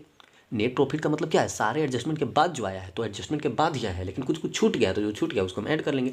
तो नेट प्रॉफिट जो गिवन है हमारा 6,70,000 गिवन है। वहीं नीचे आप देखेंगे ना दूसरे लाइन में तो लिखा हुआ है कि बट ये जो 5 पॉइंट है उसके बाद वाइल प्रिपेयरिंग P&L अकाउंट कुछ चीज़ें छूट गई है। प्रीपेड छूट गया है 15,000 का, तो प्रीपेड हमारा इनकम होता है तो उसको क्रेडिट साइड में लिख दिए 15,000। आउटस्टैंडिंग कमीशन 35,000, तो कमीशन आउटस्टैंडिंग है अभी हमें दिए नहीं है तो 35,000 दिखा दिए। तो अब हमारा नेट प्रॉफिट कितना बचा 6,50,000। अब आप कहें कमीशन रिसिप्ट ये सब कहाँ गया, अरे उसको भी आप दिखा सकते हैं लेकिन ये 6,70,000 घटा दीजिए। मान लीजिए कि कमीशन रिसिप्ट कितना दिया हुआ था, कमीशन पेड दिया हुआ था 65,000, तो 65,000 आप 6,70,000 में से घटा दीजिए, घट जाता 65,000 तो कितना बचा 6,05,000। अब फिर यहाँ पे तो आपको कमीशन का दिखाना पड़ता ना, कितना दिखाना पड़ता, फिर से आप 65,000 दिखाते तो फिर तो बात तो वही रह जाता 670 का 670 रह जाता, इधर 65,000 आप दिखा देते फिर से। तो उससे अच्छा है कि 670 को 670 ही रहने देते हैं, और जो एक्चुअली में छूट गया है उसको सिर्फ हम शो करते हैं। तो छूट कौन गया था प्रीपेड एक्सपेंस आउटस्टैंडिंग कमीशन, क्यों क्योंकि बाकी जो 5 आइटम है उनके बाद कुछ हुआ है तो उनमें जो है हम डिप्रिसिएशन देखेंगे, उनका वैल्यू कितना है वो देखेंगे, लेकिन जो P&L है उसमें तो सिर्फ हम इनकम और एक्सपेंडिचर को ही दिखाएंगे। ठीक है, जो छूट गया है एक्चुअली में उसे ही दिखाएंगे। तो छूटा तो सिर्फ यही था, यही 2 आइटम, बाकी सबके आफ्टर लिखा हुआ है। आगे आइए क्या है इसमें जो है अब एसेट्स जो है एसेट्स कुछ कुछ छूट गया है तो एसेट्स के लिए तो बैलेंस शीट है। तो आइए बैलेंस शीट में सीधा आते हैं, और ये जो नेट प्रॉफिट 6,50,000 है ये तो 6,50,000 रहेगा ही, तो नेट प्रॉफिट को जो है सीधे यहाँ पे कैपिटल जो है वो बैलेंस शीट में देखेंगे आप, कैपिटल सीधे लिखा हुआ है ऊपर आप पढ़ेंगे तो सबसे पहले क्वेश्चन में तो कैपिटल कितना है 22 लाख का, तो 22 लाख का तो कैपिटल, और नेट प्रॉफिट जो भी हमारा 6,50,000 आया उसको हम ऐड किए रिवाइज्ड से जो आया, और नीचे एडजस्टमेंट में देखेंगे तो लिखा हुआ है कि फर्दर कैपिटल हम 3 लाख इंक्लूड किए हैं। सबसे नीचे आप देखें तो 3 लाख जो है एडजस्टमेंट में लिखा हुआ है कि 3 लाख जो है हम इंक्लूड किए। सबसे लास्ट पॉइंट 3 लाख हम और कैपिटल लाए तो ठीक है 3 लाख और लाए हैं तो उसको भी ऐड कर दिए। टोटल यहाँ कैपिटल में 3,15,000 31,50,000।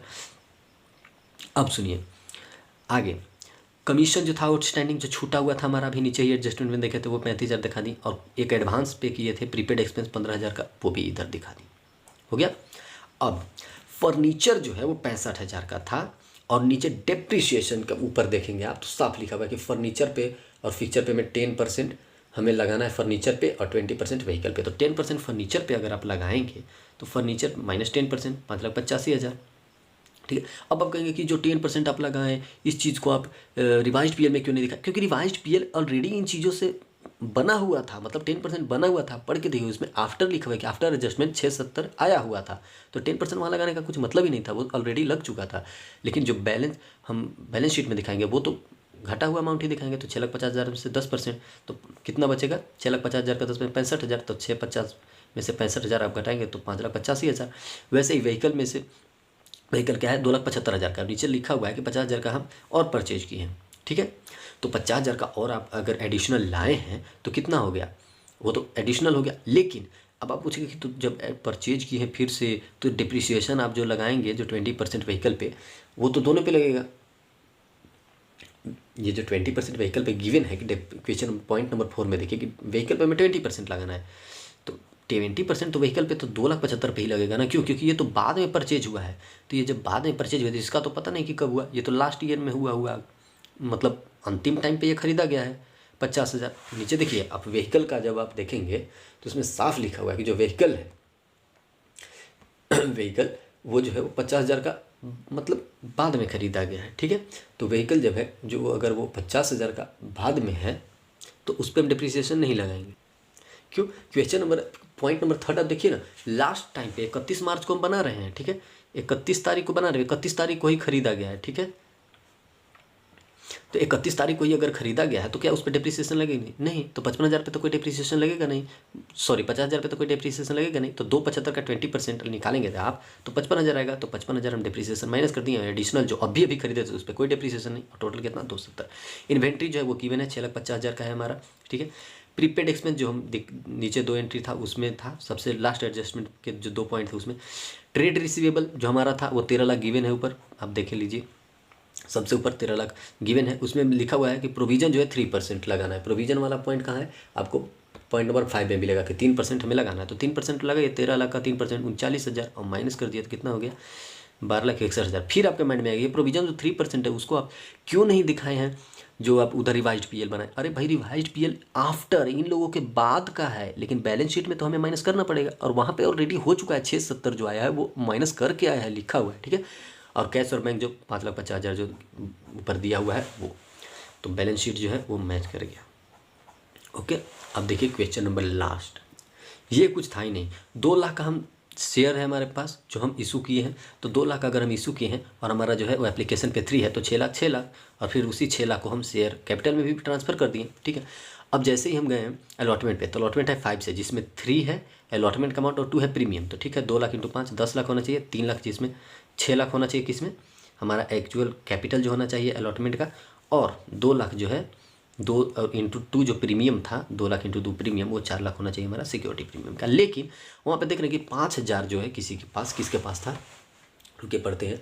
5,000 जो था वो जे के पास, कोई जे है जो 5,000 ना अलॉटमेंट दिया ना कॉल दिया। ठीक है कोई बात नहीं भाई, तो अलॉटमेंट का भी एंट्री करें तो अलॉटमेंट में 5,000 जो शेयर वाला है वो नहीं दिया, तो 5,000 अलॉटमेंट का टोटल कितना था 3 अलॉटमेंट 2 प्रीमियम, 5 से वो नहीं दिया, यानी कि 5,000 इंटू 5 25,000 वो नहीं दिया, जबकि हमको लेना कितना था 10 लाख, तो 10 लाख पे 25,000 नहीं मिला, यानी 9,75,000 मिल गया। अब सुनिए, अब फाइनल कॉल हम किए हैं @4 से कॉल मनी, बैलेंस है @4, तो 2 लाख का 4 कितना होगा 8 लाख 8 लाख, जिस पे इस पे लिखा हुआ है कि 5,000 वाला तो नहीं दिया, 10,000 वाला भी नहीं दिया, मतलब कॉल सिनेरियो जो है वो टोटल 60,000 हो गया। क्यों, क्योंकि 15,000 शेयर्स वाले @4 से नहीं दिए हैं, तो 60,000 कॉल सिनेरियर और मिला कितना 7,40,000 और टोटल था हमारा 8 लाख। अब ये दोनों को फॉरफिट किया गया कितना 10,000 शेयर्स वाले को और 5,000 शेयर्स जो हमें रिसीव नहीं हुए थे उनको हम फॉरफिट किए। तो उसका एंट्री देखिए इधर, देखिए हमारा टोटल कितना था, हम फॉरफिट किए हम टोटल 15,000, जो 15,000 में रिसीव नहीं हुआ था उनको हम फॉरफिट कर दिए। तो 1,50,000 इंटू 15,000 जो है हमारा शेयर्स, 15,000 इंटू 10 हमारा फेस वैल्यू से हम कर दिए इसको फॉरफिट, मतलब डेबिट कर दिया हमारा क्या कैपिटल। क्यों, क्योंकि 15,000 पे @10 जो है वो हमारा एक्चुअल जो है हमारा शेयर का वैल्यू था जो मैं रिसीव नहीं हुआ है, ठीक है। तो 15,000 इंटू 10। अब सिक्योरिटी प्रीमियम 10,000, क्यों? 5,000 शेयर्स वाला जो था ना, 5,000 शेयर्स वाला, वो @2 जो प्रीमियम था वो नहीं दिया था, तो उसको भी हम डेबिट कर दिए, ठीक है। तो अब हमें रिसीव कितना हुआ था, अब आप खुद से देखिए। 5,000 वाला जो था, टोटल कौन है 5,000 और 10,000, दो नहीं दिए 15,000। 10,000 वाला तो सिर्फ नहीं दिया है, क्या नहीं दिया है वो नहीं दिया है फाइनल कॉल का, यानी कि 10,000 इंटू 4 40,000 हो गया, ये वो नहीं दिया है। ओके, तो दे कितना दिया होगा @6, यानी कि वो 60,000 दे दिया होगा, ठीक है, 60,000 दे दिया होगा। वहीं 15,000 वाला जो है ना, वो क्या क्या नहीं दिया है, ये ना प्रीमियम दिया है, ना फिर आपको जो है वो अलॉटमेंट दिया, ना ही फाइनल, सिर्फ दिया वो मनी, यानी कि 15,000। स्टार्टिंग का जो 15,000 है एप्लीकेशन का, वो सिर्फ 15,000 ही पे किया है। तो एक तो पे किया है 10,000 वाला, जो कितना पे किया है 60,000, और 5,000 जिसके पास शेयर था वो एप्लीकेशन पे किया, यानी टोटल रिसिप्ट कितना है 75,000। तो टोटल अगर रिसिप्ट 75,000 है तो हम फीचर में दिखा दिए 75,000, ठीक है।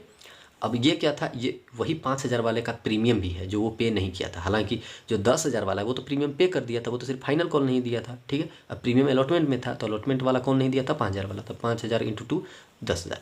अब देखिए फॉर फीचर में तो 75,000, क्यों? क्योंकि 5,000 वाला तो @3 एप्लीकेशन दिया था, तो 15,000 वो दे दिया था, और ये जो है वो @6 दे दिया था। सिर्फ नहीं क्या दिया था वो सिर्फ नहीं दिया था फाइनल कॉल। तो फाइनल कॉल अगर वो नहीं दिया था तो फाइनल कॉल कितना का @4, तो 10,000 @4 कितना 40,000, इसको देना कितना था पूरा 1,00,000, तो 40,000 नहीं दिया, यानी कि 60,000 वो दे दिया था, तो 60,000 और 15,000 दे दिया है 5,000 वाला, तो कितना हो गया 75,000 टोटल रिसीव।